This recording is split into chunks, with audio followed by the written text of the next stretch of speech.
Okay. The basic question is, does it make sense for us to send a whole bunch of round-trip missions to Mars before we try to have establish a base there?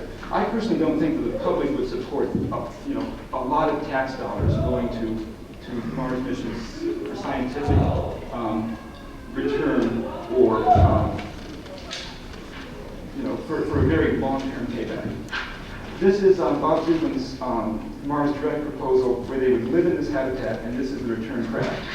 Now the cost of these parts is almost all, it takes about equal cost of launch, cost of fuel to get this return craft to Mars as it does to get the habitat to Mars. So let me say that again. It takes about as much money to come home from Mars as it takes to go there and live. It's not being quite fair. There's a little bit of extra equipment that goes on with this return craft. They have a rover in there that is useful by the astronauts on the surface. And there have been some other plans that have been something like the same thing. Something like half the cost is coming home.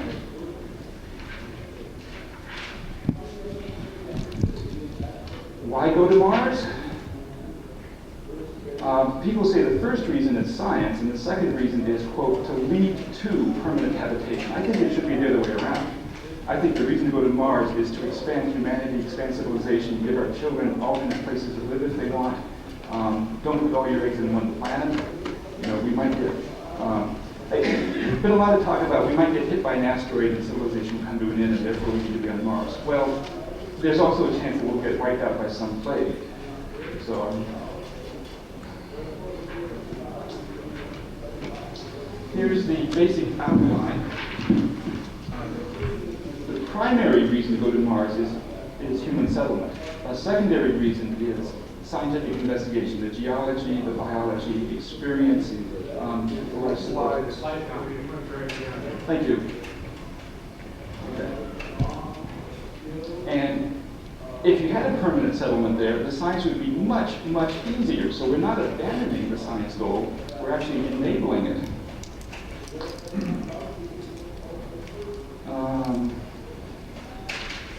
Let me skip the rest. That was the outline slide. So what you missed is these titles.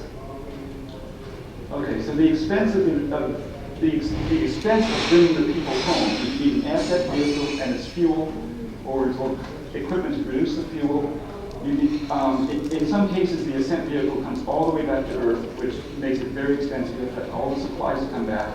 In other cases, you have to rendezvous with an interplanetary craft, and that craft is expensive. You need the consumables for the trip home, and there's a very good chance you can't launch on time. It comes time to come on Mars, you push the button, nothing happens, you've got to repair the craft, and it takes a month, and you've lost your launch window. You're not coming home for 2 years, because the planets aren't in the right place. So even if you were ready to come home, you still probably want a couple of years of food on the surface, which, if things go well, you leave behind and waste. So why not just stay behind and eat that food for another 2 years and get some more science done? In addition to the expense of bringing the crew home, there is the risk during the return flight. You have an ascent vehicle that's been sitting on the surface for maybe 2 years and sometimes 4 years. Who wants to climb into a rocket, push the button, if a good mechanic hasn't gone over it in 4 years? Yes, it has automated, testing, but what happens if the automated test says, hey, this computer's flaky, and hey, that hydraulic valve is flaky? Are you still going to launch? Minimal maintenance of return vehicles, no rescue crew, no launch abort sites. You can't just do a launch of Kennedy and do a transatlantic abort. And the Portuguese welcome you. There's no such thing as a launch abort site for the first people on Mars.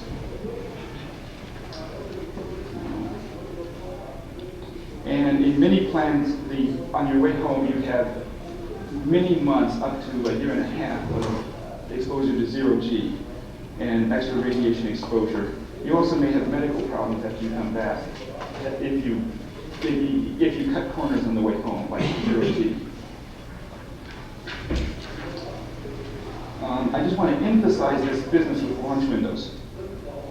Here are years in which you can launch and come missions. I won't go into the details, but you could launch here, land on Mars here in the year 2004, take off from Mars in the fall of 2005, return to Earth in that year.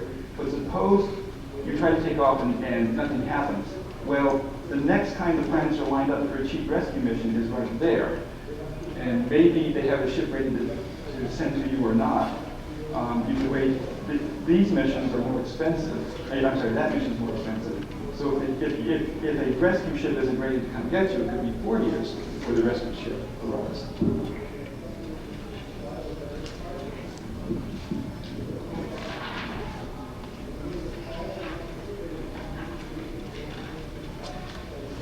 We've already done exploring on Mars.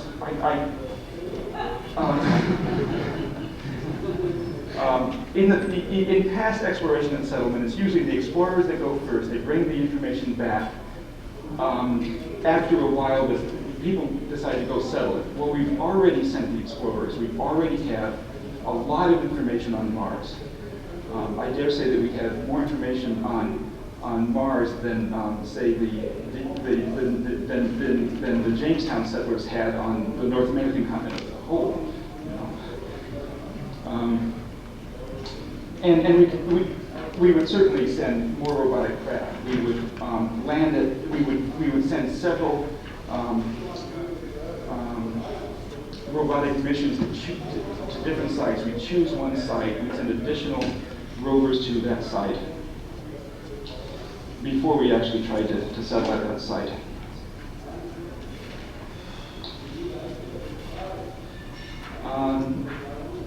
This, I've been trying to work out the cost of how long you stay somewhere. If you want to stay a certain number of days, the amount of oxygen you need to breathe follows some curve. You need some fixed amount of equipment or mass. You need a certain amount of oxygen per day. If you scrub the CO2 out of your oxygen, you need less oxygen per day. So the slope of that curve goes down. But you need the extra mass of the scrubber. There's a whole bunch of trade-offs like this. There's one curve if you scrub the CO2. There's another curve if you recycle your water. There's another curve if you grow your food. You add all those curves together, and you choose the technologies that are most efficient for how long you want to stay. My gut feel is if you stay more than 6 months or a year and a half, you might as well. You know that this curve gets pretty flat. So it doesn't take a lot of extra cost to stay 3 years or 4 years instead of 2.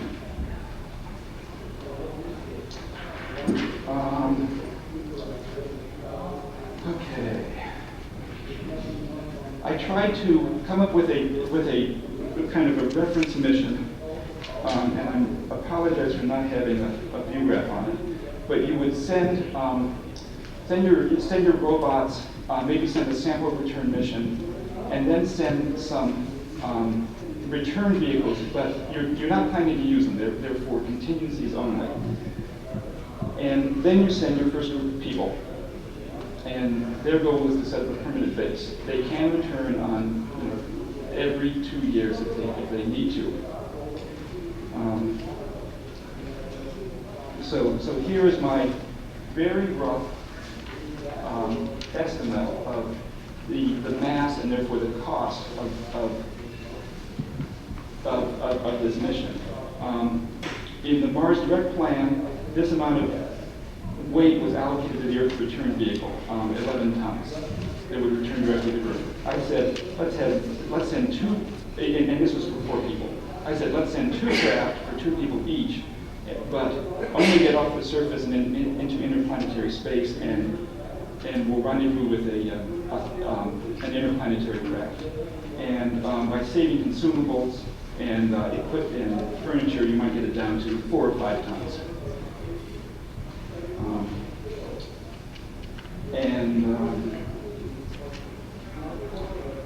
Would also send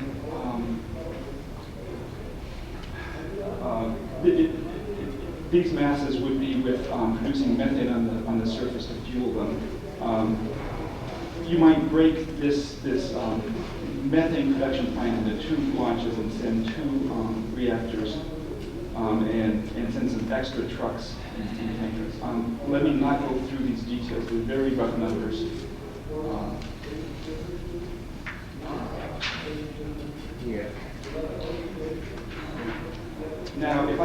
plan a habitat to stay, 6 to 10 years and longer, it'll be quite different than the habitat for 2 years.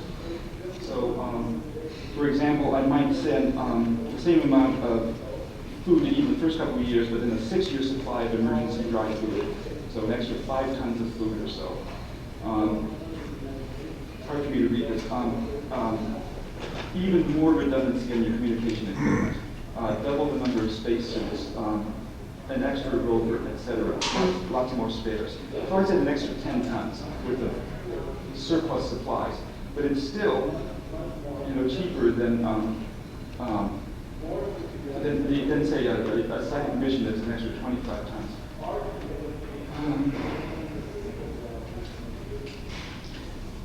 In addition to all that, you want to send things like greenhouses, such as you might not otherwise send on the first mission. So I went down the list. I just made up things you might need. You want to extract water from the air somehow. You may have an extra inflatable habitat. I don't have a good mass estimate for that. Greenhouses. I even threw in 2 sewing machines in here. But a lot of the household items that you need for, maybe a 5 or 10 year supply, say, still only came up to, I said 9 tons.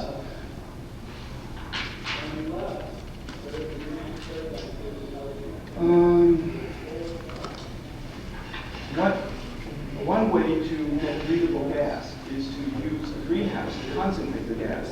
You can pump carbon dioxide in one end very slowly, release the gas. The plants convert it to oxygen, and the nitrogen will be taken up by the nitrogen-fixing bacteria to make the soil more fertile. And what you're left with is oxygen and argon, which is just what you need to breathe in your habitat. So you pump it down into your habitat. You need to get extra water and probably extra oxygen as well, with some mechanical system.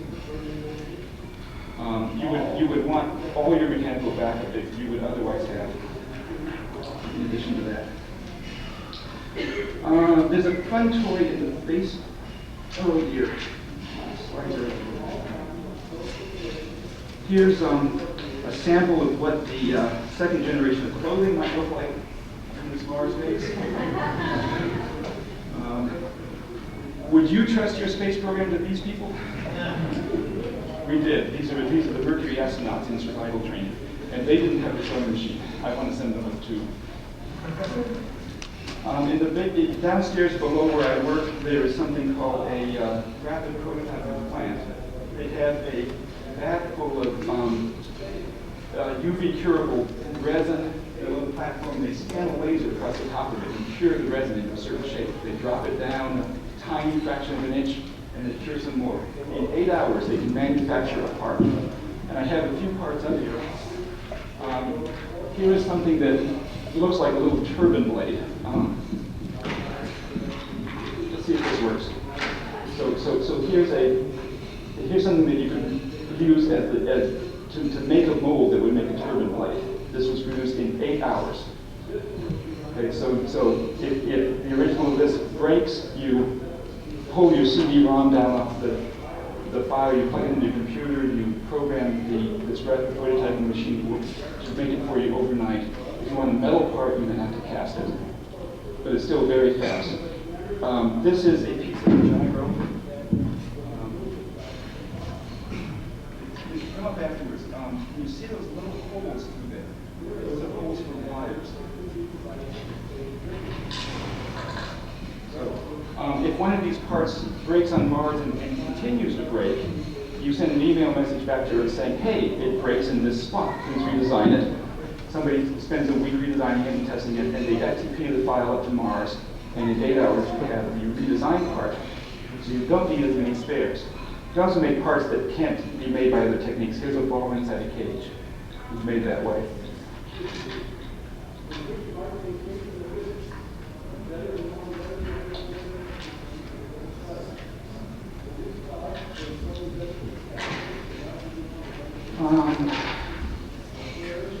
I have a slide called The Ultimate Irony. What would happen, imagine years from now, they're writing the history books, or some alien, race comes by and sees what's left of us, and they write in the history books. People could have lived on Mars, but they first tried to live. I'm sorry, but they were planning a round-trip mission, and everybody died on the return trip, and they didn't finance the follow-up mission, or they didn't think it was cost-effective, or the astronauts came back and they kept breaking their bones. Well, that doesn't mean you can't settle Mars. That's not a valid reason not to go and settle Mars, just because it's too risky to return. And as I said, it'd be the ultimate irony if we were stuck in our gravity well because we were too conservative and wouldn't go to Mars if it was unsafe to return.